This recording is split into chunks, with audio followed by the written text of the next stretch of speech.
And welcome to my election special. The polls have closed. I think I speak for the nation when I say, what a month! What inspirational choices! A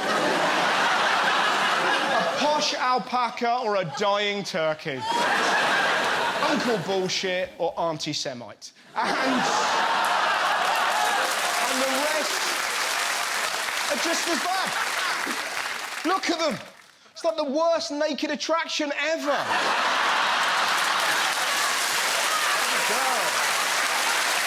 That's just me.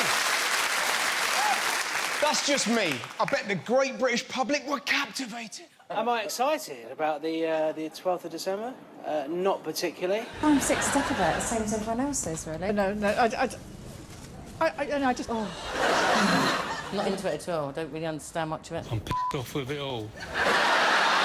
You can understand why every party's been terrible. Boris spent the whole election ducking interviews. Boris Johnson refused to say whether he'd be interviewed by the BBC's Andrew Neil. We have been asking him for weeks now to give us a date, a time, a venue. Whilst 8 other party leaders have sat down for this series of interviews, the Prime Minister has declined. What a fucking coward. But what's unbelievable, yeah. What's unbelievable...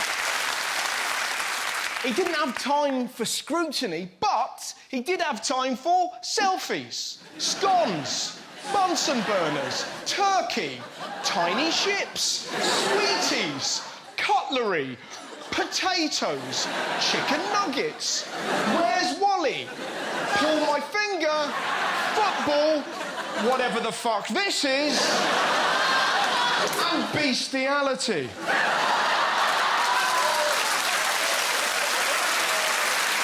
Christ. He even had time to do this.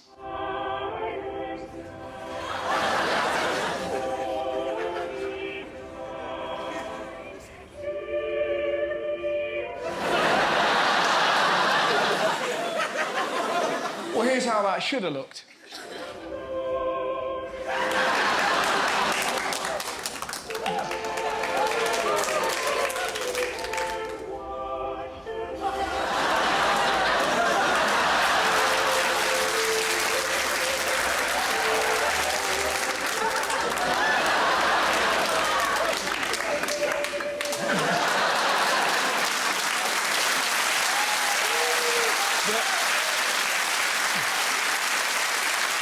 The Tory campaign turned deception into an art form. They doctored footage of Keir Starmer's Brexit position. They claimed homelessness had halved when it's risen by 39% since they've been in power. And they lied by saying not getting Brexit done costs £1 billion a month. And some of the lies were just insane. I mean, Boris even claimed he's made of Greggs. Yeah, makes sense. Flaky as fuck. If you look closely, full of bollocks. Is it not? Yeah. It was all part of his look at me, I'm a man of the people campaign. He's never been to a Greggs in his life. I mean, look how he pronounces vegan. Who else wants a vegan pasty? Who else wants a vegan pasty? Vegan sausage rolls. I'll have a vegan pasty and a steak back. I'm going to be Prime Minister. He does it deliberately. He puts the emphasis on the wrong syllable, so you don't notice he's a fucking arsehole.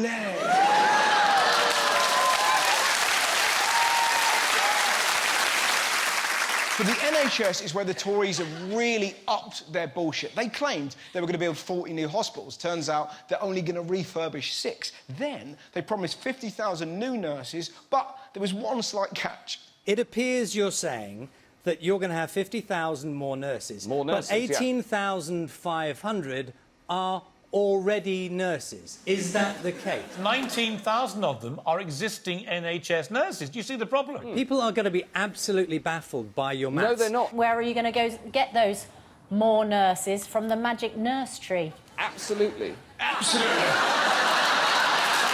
Absolutely. We've got a magic nurse tree, and we've got a hedge that grows doctors. It's bollocks. How can we trust Matt Hancock with the NHS? He can't even finish an interview properly. Thank you for joining us this morning and coming on finally, though. It's good to speak to you. Bye-bye.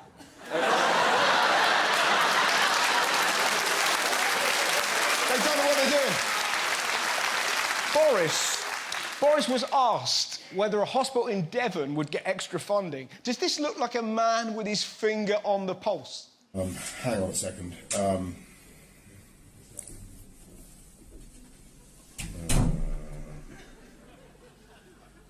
North Devon NHS Trust. That's it, yeah. Yes. Yes. It's on the list. It's on the list. It's on the list! I don't believe it! I didn't lie! I didn't lie!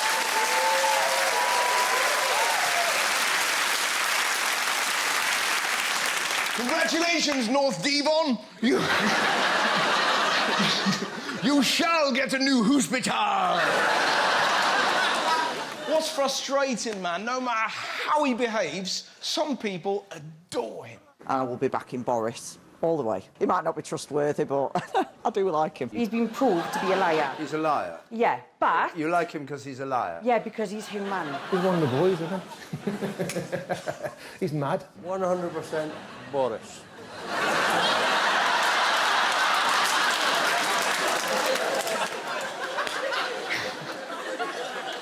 Some people love him so much, so much. I mean, Christ, one Brexiteer says Boris Johnson could urinate in his mum's letterbox and he'd still vote for him. Where did that come from? Was that in a poll? Right, couple of questions. Would you vote for Boris if he pissed on your doorbell? Yeah. Shat on your drive? Yeah. Sniffed you while you slept?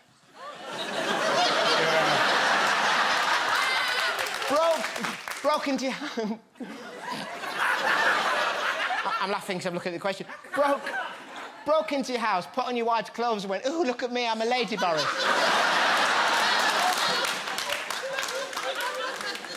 Yeah. Finally, what if he delayed Brexit? Get the fuck out of my house. The point I'm making. No matter what Boris does, some people love him. Whereas Corbyn, they're not so keen. What do you think would happen if Jeremy Corbyn got into... I mean, goodness... I'd probably hang myself. Not for me. Despite the fact he was promising the moon on a stick. We will rescue our NHS. Free school meals. A free dental check. Free broadband. 1 million homes. Free childcare. Plant 2 billion trees. 4-day week, hoverboards, monkey butler. He's like a divorced dad. You want an Xbox? You want a Happy Meal? You want to stay up past 10 and watch films with swear words? Please love me. Poor old Jeremy. Even babies weren't sure. He took an absolute battering from the media. Last week, he was interviewed about what he does on Christmas Day. I enjoy the presence of my family and friends around on Christmas, obviously like everybody else does, and I also visit a homeless shelter. Good guy. Did that make the papers? Nope. This did. Jeremy Corbyn reveals he doesn't watch Queen's Speech. He doesn't watch Lizzie! Kill him! Kill him with a stick! Like she cares. Oh, no, Corbyn's not watching my speech. Give a fuck. I'm gonna Netflix and film. Damn right. We're gonna do Jaeger bombs and give the corgis mohawks.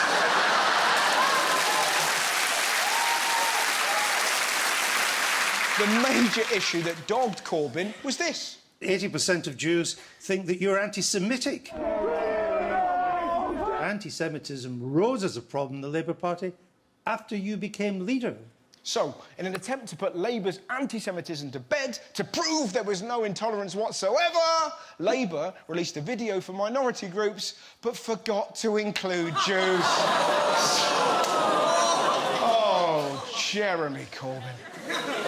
Elsewhere, the Lib Dems had a stinker. They made their whole campaign about their leader, Jo Swinson. Trouble is, every time she was on telly, she did this. I do apologise, and I'm You- sorry about that. I am sorry about that. It's one of the things that we did get wrong. We absolutely got it wrong. I've learned those lessons. No, to be clear, no, hang on, there's a difference. And you know, I get it. We got stuff wrong. She was more awkward than Prince Andrew. She... No.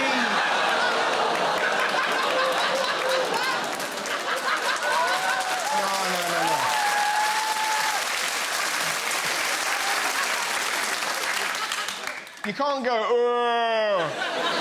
no. As far as reactions go, that is fucking mental.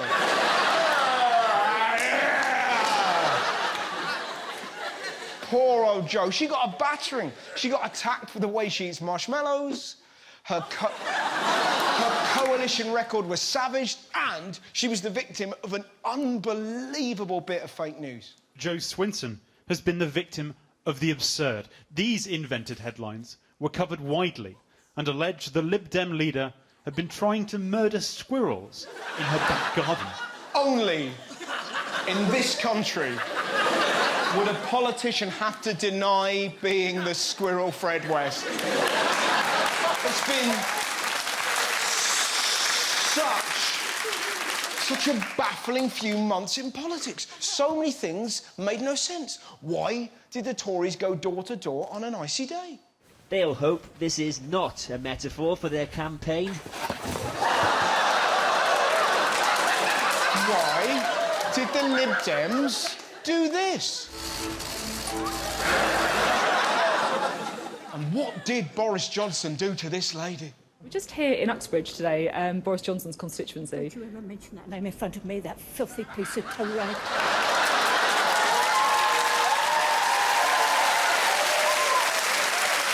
One thing you do know, tomorrow the election is over, and thank God for that. Because there's been loads of brilliant stories I haven't been able to share with you. Do you know, during this election, somebody made a porn version of the Bake Off. All those soggy bottom jokes gone. 2 weeks ago, wild boars snorted 17,000 pounds of cocaine they found hidden in a forest. I had this photo ready to go. Couldn't use it. The residents of Bell End were left furious as their street sign was stolen again. And a man in Manchester tried to have sex with a pile of leaves. Join me after the break for the results of my audience election poll, and I'll be having a lovely chat with a British comedy great. It hasn't always been like this, Twitter. That's what's frustrating. Like when I started, I remember it being quite a nice place. Yeah. No, I remember being told, a woman said to me, you must come on this website. It's like a lovely cocktail party. Yeah, that's what she said. No. With all your friends in it. Now it's like a cocktail party in which a lot of Nazis have gate crashed.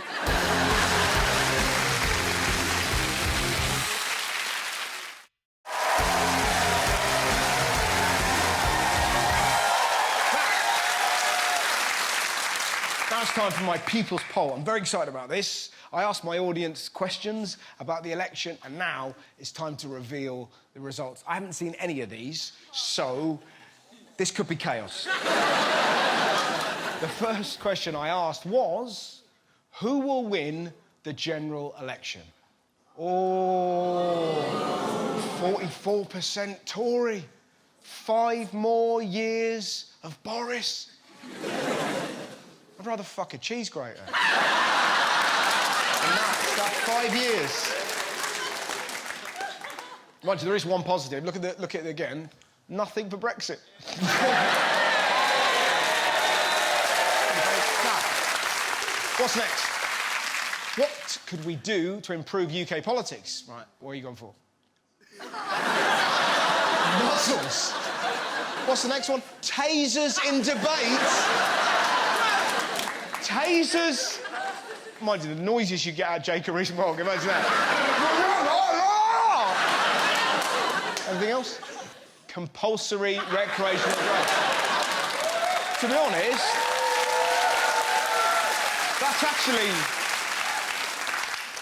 it's actually quite a good idea. What drugs? Somebody... I heard ketamine and meth. That isn't going to fix anything, is it? Surely shrooms is a good idea. Imagine Boris on mushrooms. I'm a lava lamp. Yeah.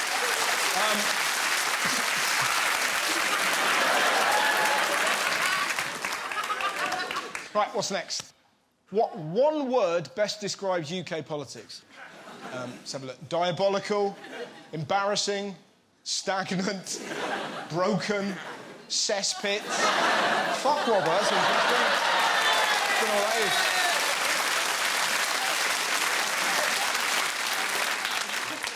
Fuckwobble. Isn't that when you have sex on a bouncy castle? Next question, let's have a look. What would be a better way of picking our Prime Minister? What do you go for? Guitar Hero. What? Brexit. Madness. Any more? Egg and spoon roast. No, Boris would cheat. He would instantly... He'd put his thumb on the egg. Mind you, Corbyn's is probably fucking Hatch. He'd be like that. Yeah! Any others? Let's have a look. Finger blast skills. Right, who wrote that? Is that you, madam?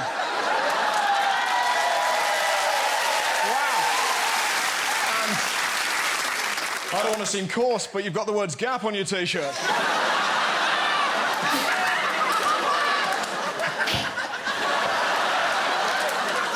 Finger blast skills. OK. Take me through your pro. Who's going to be the volunteer? Are you going to sit there with it like a blindfold on, going? Yeah.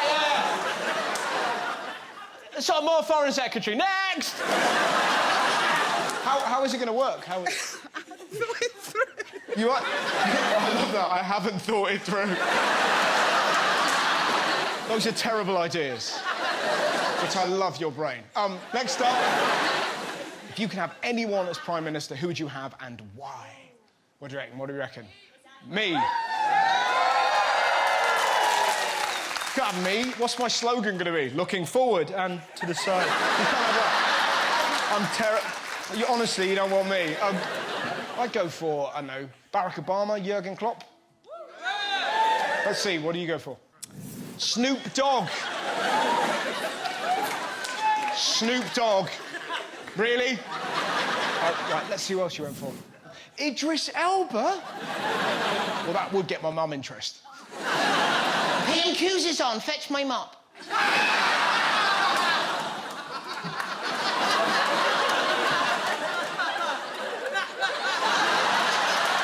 Just put my Gap T-shirt on. I'm sorry, Idris. I'm sorry, Idris. We're going to have another election. Bad idea. Who's next? The person to my left. Who wrote that? Who wrote that? I mean, I'm more interested in the person to your left, if I'm honest. Because that's going to be the new Prime Minister. Oh, Mum, get up. We found our man. Here we go. That was absolutely beautiful. What happened there? I saw a lady grabbing a boy and just kissing him, and I just heard the words, Mum, get off. So your mum wants you to be the Prime Minister. That's a lovely thing, isn't it? It's a shit idea. No, it's a... But what it does is shows you that she's proud of her son and she wants you to aim for the stars. Also... Can I speak to your campaign manager, if you'll be quiet for a second? Why would your son make such an... How handsome he is. He's very handsome. He's very dashing. Very intelligent. Oh my... He's intelligent. Yeah. Very funny. Anything else? Because he's getting redder by the second. He's intelligent. He likes dressing up as a gimp. Look at him. He loves that.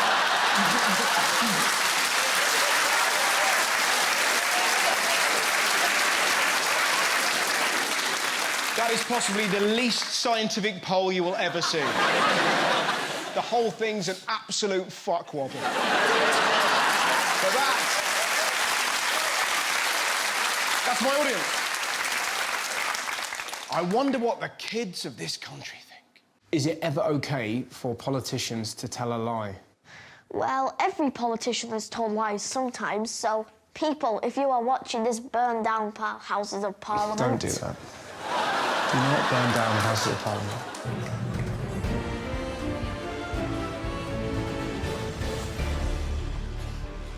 Do you know who these people are? Who's that? Jeremy. Theresa May. Close. That's the Liberal Democrat person. Yes, that's correct, yeah. Swiss something. Very close. It's Joe Swinson. And who would you vote for out of these? Not Boris Johnson, man. Not him. No, so he's gone. What about him? Yeah, him. Him. What's his name? Boris Johnson looks funny, so I'll vote for him. Okay. But I like Jeremy. No, but he's going to be like Brexit. You have to leave it. They'll be like, You you have to be like Brexit. Yeah, you have to Brexit. be. Yeah, you have to be like leave Brexit. He's ruining Christmas for us. He's ruining Christmas for you. That's awful. What should a politician look like? Well, can you hold up that sheet again? Of course I can. Now cover up Boris Johnson's face. MPs should not look like that. Cover up her face, because MPs should not be talking into a maraca. Would you vote for me?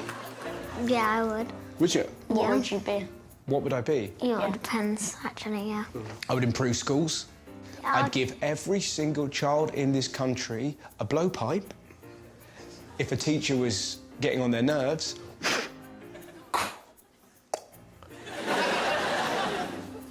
I would have loved that, no? I don't like it. No, okay, sorry. If I was going to be the leader, how would you dress me? Wear a kitchen apron. Apron? With a nice short dress. Yeah, really tight, sort of show my legs off. Yeah. Every day is leg day. That's right. What would you vote for? What would you change about this country? The name? The name. And what would your slogan be? Choose me and you get what you want. What kind of pose would you be pulling? I'll do like that. OK, yeah. You're going for sort of middle-aged businessman at a strip club. If you vote for me, I'll give you a free monkey. So you've got to find 66 million... Fine. Instead of a monkey, it'll be a free building. You need to find 66 million buildings. Well, I know exactly where to get that from. Where? New York. Right. Should really old people be allowed to vote? I'd say no, because they literally might die in the middle of a vote. And it's just going to look horrible. It's going to look horrible. I think everyone should be able to vote, including people who have just been born. Get a ballot box to the hospitals. But it's a lot of pressure for the baby, isn't it? What if the baby finds out, like, in 5 years' time that it voted for UKIP? So who do you think it's going to be? Who's going to be? I think it's Jeremy Corbyn. So you think it's going to be him? It should be him, but obviously they're going to pick him. Boris Johnson. You think Boris? I don't know. Why are you asking me these weird questions? Who's going to win the election? I'm not a mind reader. KFC.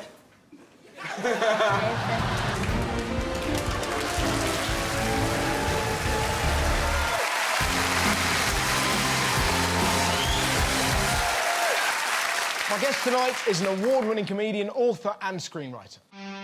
David Baddiel is a comedian, playwright and best-selling children's author. In the 90s, he fronted shows like Fantasy Football and Baddiel and Skinner Unplanned. And of course, he co-wrote everyone's favourite football song, Three Lions. Now he's back with his new stand-up show, Trolls, Not the Dolls. Please welcome my guest, Mr. David Baddiel!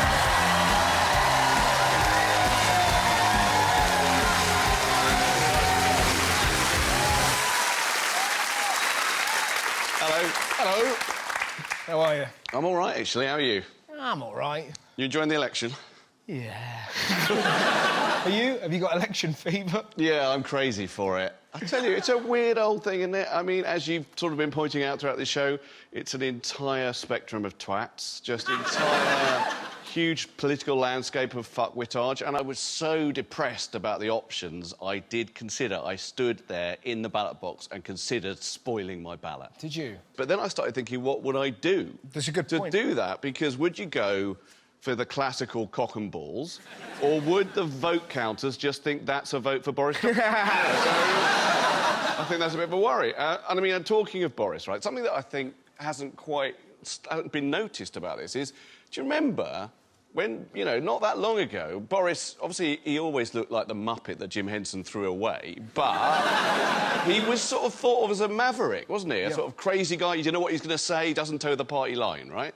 The other day, this is absolutely true, he was asked by an interviewer on some local radio thing, what are you getting your girlfriend for Christmas? He said, I would like to get Brexit done. Now, apart from anything, that's a shit present. Like, I was after a Joe Malone candle, you're getting me a trade relationship. But, I mean, he can't now say anything else. No. And I mean, I don't know about you, I am so fucking pissed off with Get Brexit Done. If I was Andrew Marr, if I was on a show and a politician just started saying Get Brexit, I would say, don't fucking say it, right? That's probably why I haven't got Andrew Marr's job. And your new live show called Trolls Not Dolls, which is touring in January. Yeah. What's the show about? It's about rage and anger and political shouting on social media. Because my belief is this very angry thing, whereby no one has got any nuance and no one can sort of accept anything except their team. Yes. Begins there. That social media has created this thing. But that seems to go across every aspect of life at the minute. I think it does create every aspect of life, because I think people think, you know, oh, it's this thing happening on a website, so it affects you and the screen, and they get it with politics, but I think it affects truth and culture and relationships and mental health. I mean, let me give you a quick example, right, of just, like, something that I like did. This, you brought a clicker. I brought a clicker, Nice. right? So this is a picture you'll have seen, right, of a person, you know who that is. I saw that picture, I screenshotted it, and I wrote, breaking, Lulu unhappy with backing singers. Nice. It's a joke. It's an innocuous joke, isn't it? Not for the Scottish nationalists, Because if you look in the background, the Lurpak man snuck in. So they wouldn't have liked that either, because if you'd done that, you would have got this kind of response. Insulting, twat, racist, apparently, and this one, you more should have Now, to be honest with you, I'm confused about this bloke's grasp of biology. Does he mean that my mum should have swallowed my dad's sperm and therefore I wouldn't have been born? But if she'd spat it out, I wouldn't have been born either. True. So what do you think he's on about? What do I think he's driving at? Yeah. I'm not sure Ross McBot has really thought it through. No. Given that he's got the cutest avatar and yet the filthiest mouth. Yeah. I mean, I know. like going around as Tweety Pie saying your mum should have swallowed your I also love the fact that he's heated up the Scottishness. He hasn't said mum, he said, yeah, more. Yeah, more. Should have swallowed, because he wants to be as Scottish as possible. But my point is, that's an innocuous joke. It doesn't say anything about Nicola Sturgeon, but people get furious about it because of this notion that anything at all said about a member of your team is like a personal assault. Sure. Now, and that's, I think, where the problem is, that people can't just think, oh, yeah, that doesn't matter, that doesn't affect me. Yes. That he said something about someone I might believe in politically. And does it affect you when you get comments like that? Are you...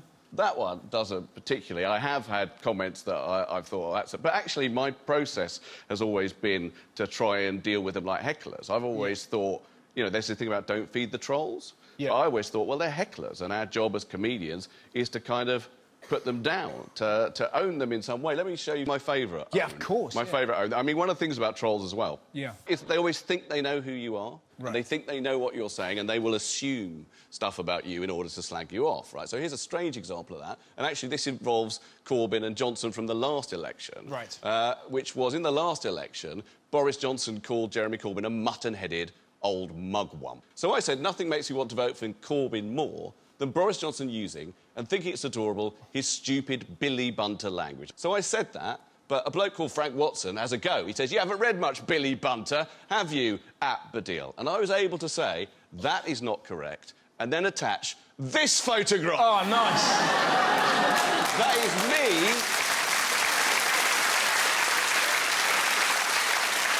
with my Billy Bunter collection in 1975 in the Young Observer. And that is something where finally my weird childhood has come good in troll defeating. You look like the happiest hostage ever. Yeah. So I think you have to play with them, is the point. You have to not get furious with them, you have to play with them. It hasn't always been like this, Twitter. That's what's frustrating. Like when I started, I remember it being quite a nice place. Yeah.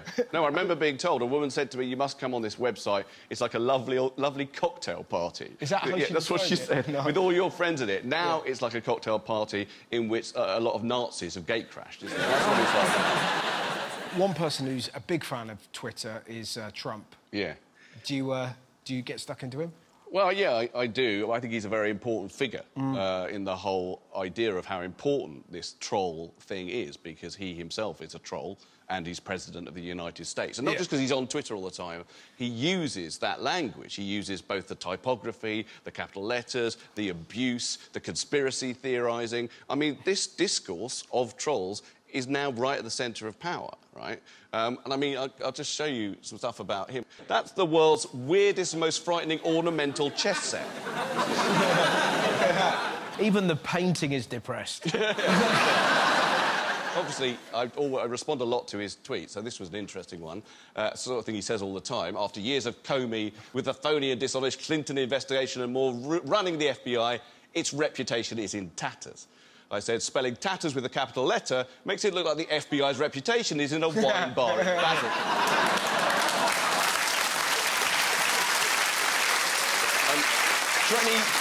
I got trolled incredibly for that. Really? I'm not going to show you all the trolls, but you say anything about Trump and you get essentially troll farms just coming at you straight away.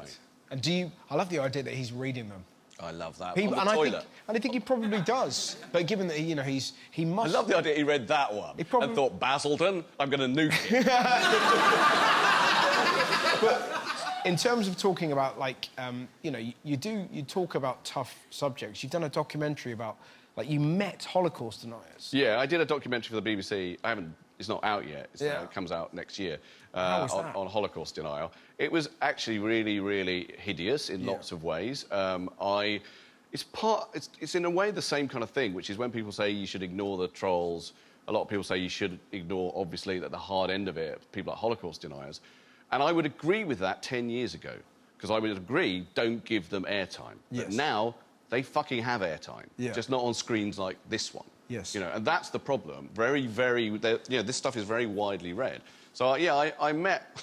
I mean, there's some funny stuff in it. Like, I met one, and I met him because he trolled me. As soon as it was announced that programme was happening, right, this bloke who put an axe through a TV on Holocaust Memorial Day in a place called Ennis in Ireland in 2015. Yeah. He trolled me and said, you should come and meet me, and I'll tell you blah, blah, blah. So I went to his Facebook site, big picture of Hitler, big thing saying the Second World War was actually started by the Jews. And then, on Facebook they have this. You go to information about him, it says, politics, moderate. So I met him, and he was, difficult. And you know what? I didn't convince him that the Holocaust happened. What I did do was have a drink afterwards, and I haven't had a drink for 2 years. Yeah, well, I think you've earned that. People thought about applauding again and then weren't sure about it. Like, should we applaud David Baddiel starting to drink again? Probably not. Did meeting Holocaust deniers affect your opinions on comedy? I do jokes about the Holocaust, right?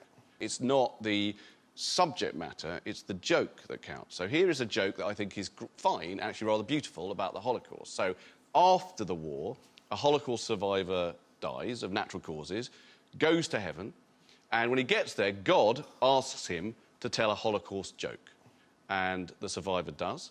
And God says, that's not funny. And the survivor says, well, I guess you had to be there.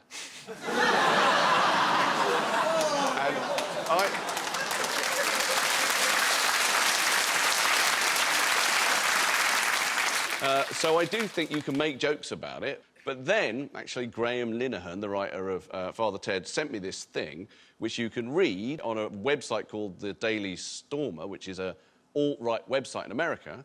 And it's basically instructions to use comedy to spread very bad neo-Nazi ideas. Right. So I look at this on the documentary, and there's a bit which just says, pretend you're joking, be funny. Oh, really? Right? But we obviously do really want to gas kikes. That's what it says. Right? We really want to gas kikes. That's not the point. Do it in plain sight. Use comedy as a kind of disguise to spread the ideas. And The problem with that for comedians is, like, I want people to be able to joke about anything, but if their motivation is actually to spread hate, then it's complicated. Yeah. And also the added thing to that is that everyone in the room laughed at that Holocaust joke that you just told, but if there's a Sun journalist in the room, it's so easy to go, sick Baddiel cracks Holocaust gag. And then we live in an era, no one reads articles, we read headlines. Yeah. Isn't it amazing how things billow and spin? No, I agree with that, but I also wouldn't stop me. Yeah. Because I think you have to be able to express your own truth. Absolutely. And not second-guess what the cunts are going to do. Yeah, completely. But that's true. So that's what... In fact, it feels like that's how we fix all this. There should be a newspaper where all these articles end up that's just called What the Cunts Think. A little appendix. Like, you go, oh, look, it's in What the Cunts Think, so it's fine.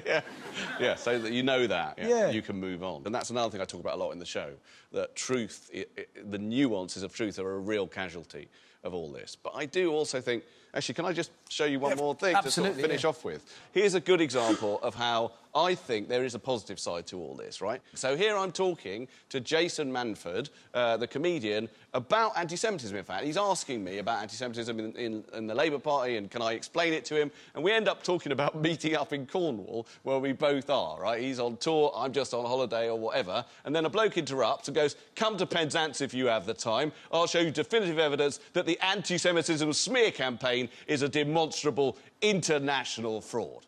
And I say, there's been some changes recently. Tourist.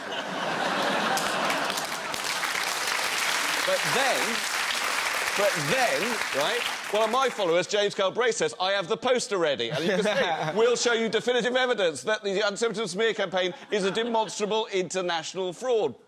Jonathan Mock says, welcome to Cornwall. We'll show you definitive evidence that the anti-Semitism smear campaign is a demonstrable international fraud. And I love that. Because it feels to me like suddenly something quite horrible and a bit aggressive and whatever has been transformed into something absurd and joyful. Almost like a fun cocktail party. Almost like a fun, wonderful cocktail. Ladies and gentlemen, please give up for my guest, the fantastic David Baddiel!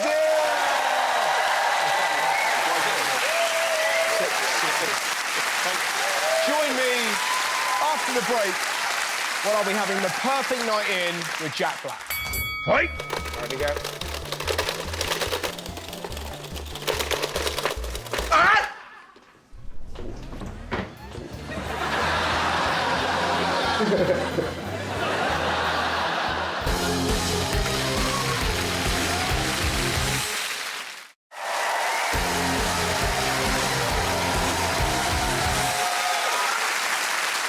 Welcome back to the show. Now, it's time for a little respite from the election. I had the absolute privilege of having the perfect night in with the star of Jumanji: The Next Level, Jack Black. Jack, lovely to meet you. Russell, great to meet you as well. This, oh, nice. This is, hopefully, your ideal night in.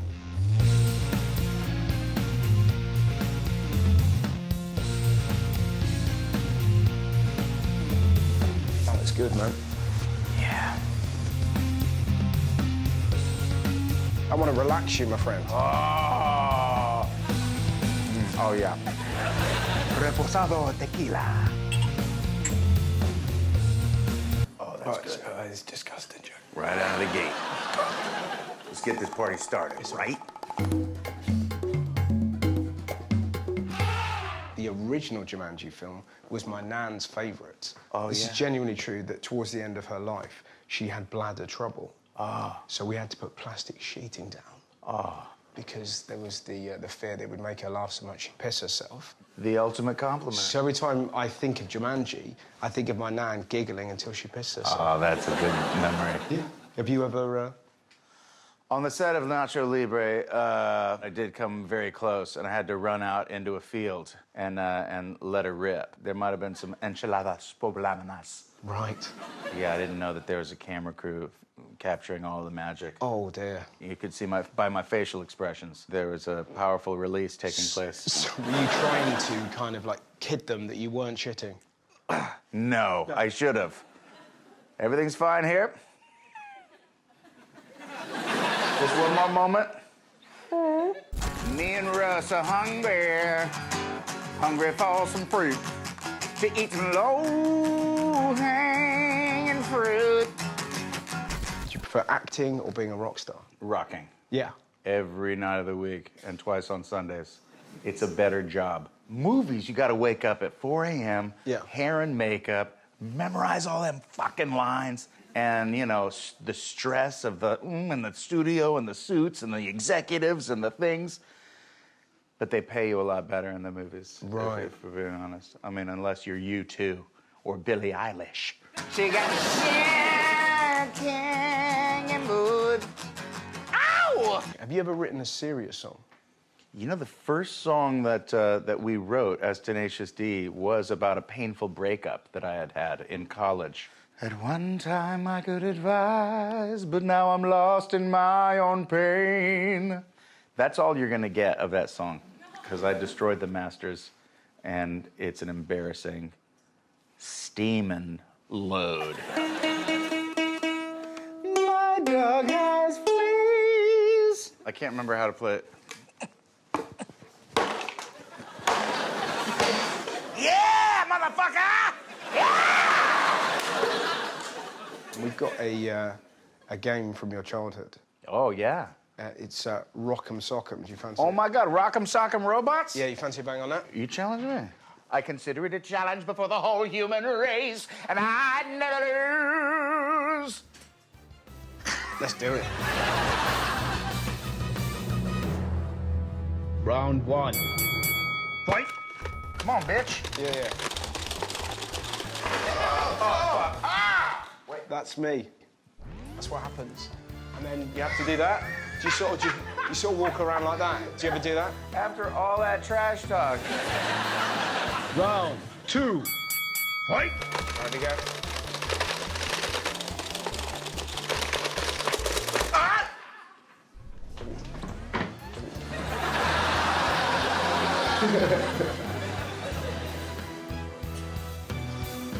We battle again.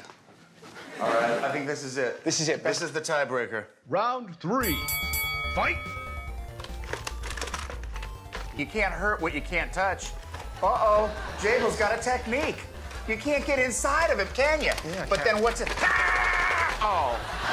I think we better call it a draw. That needs a replay, but yeah, it feels like a draw.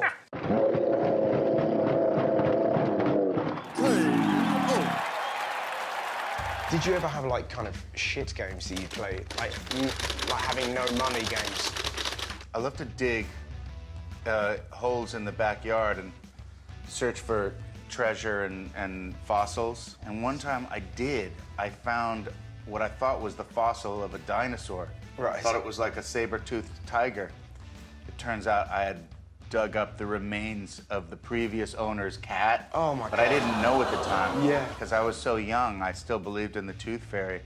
It's like, I'm gonna cash in and put those disgusting fucking rotting corpse kitty cat teeth bones under my pillow. Wow. And my father put just a handful of pennies under there. No one really thought, hey, this is probably unsanitary. Yeah. We shouldn't let our boys sleep next to rotting carcass germs. Better to let them believe that the tooth fairy's real. But did you knock all the teeth out? I pulled them out like a real paleontologist would, yeah. Dude, Jumanji, it's one of my superpowers, paleontology. Yeah. It never comes into play. I'm a paleontologist in the movie, and never once is it like, holy shit, you guys, there's some dinosaur bones over here. Yeah, it's just a map. Always with a map. If you could have any superhero power, what would it be? Easy. Telekinesis. What would you do if you could use your telekinesis powers on me? What would you have me do? I would lift you up, put your face right into that bowl of Doritos. Okay, if we're doing this? We'll do it. Oh, ugh. Release. I release you. That's very kind of you. Cheesy. Let's not muck around, they're cheesy. Now I'm going to use my telekinesis power to send you to the bedroom.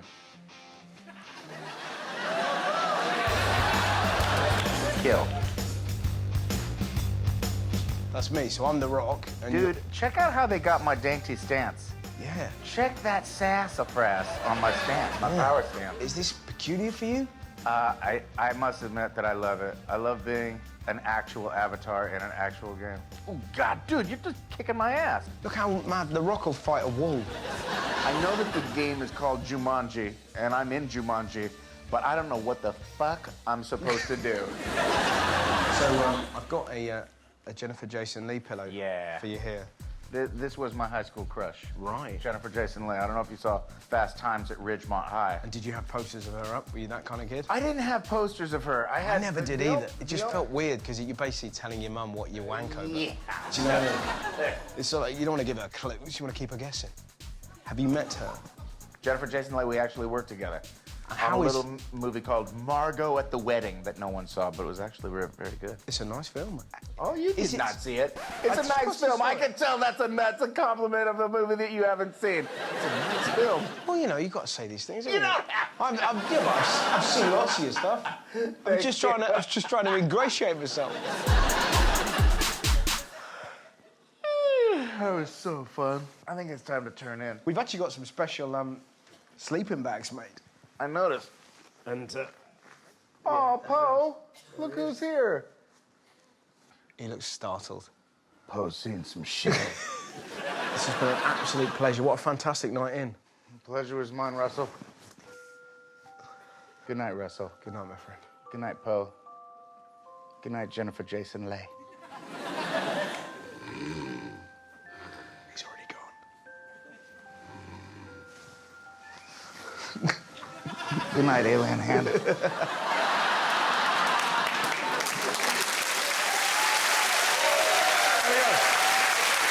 Thanks for watching the show.